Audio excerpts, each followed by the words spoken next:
যুক্তরাষ্ট্রের president Donald ট্রাম্পের প্রশাসন ছাড়ছেন বিশ্বের শীর্ষ ধনী এবং টেসলা ও স্পেস এক্সের প্রধান নির্বাহী কর্মকর্তা ইলন মাস্ক। হোয়াইট হাউসের একজন কর্মকর্তা ইলন মাস্কের প্রশাসন ছাড়ার খবর নিশ্চিত করেছেন। হোয়াইট হাউসের ওই কর্মকর্তা স্থানীয় সময় বুধবার রয়টার্সকে জানান, ইলন মাস্ক প্রশাসন ছেড়ে যাচ্ছেন। আজ রাত থেকেই এ প্রক্রিয়া শুরু হবে। এর আগে শনিবার প্রেসিডেন্ট ট্রাম্পকে ধন্যবাদ জানিয়ে সামাজিক যোগাযোগ মাধ্যম এক্সে পোস্ট করেন ইলন মাস্ক।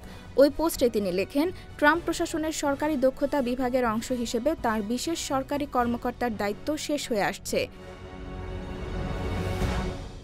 গত জানুয়ারিতে দ্বিতীয় মেয়াদে যুক্তরাষ্ট্রের প্রেসিডেন্ট হিসেবে শপথ নেওয়ার পর ট্রাম্প তাঁর নতুন প্রশাসনে যুক্ত করেন ইলন মাস্ককে। তাকে নবগঠিত সরকারি দক্ষতা বিভাগের দায়িত্ব দেওয়া হয়।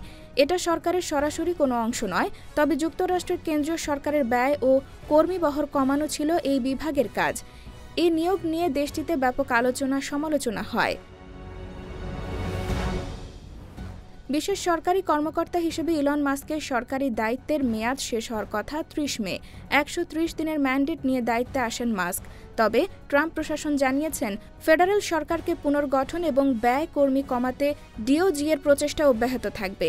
ইলন মাস্ক বলেন, সময়ের সঙ্গে সঙ্গে ডিওজি এর কার্যক্রম আরও জোরদার হবে। সরকারের মাধ্যমে এটা জীবনের অংশ হয়ে উঠবে। এদিকে ইলন মাস্কের রাজনৈতিক কর্মকাণ্ড নিয়ে শুধু বিতর্ক নয়, প্রতিবাদও হয়েছে।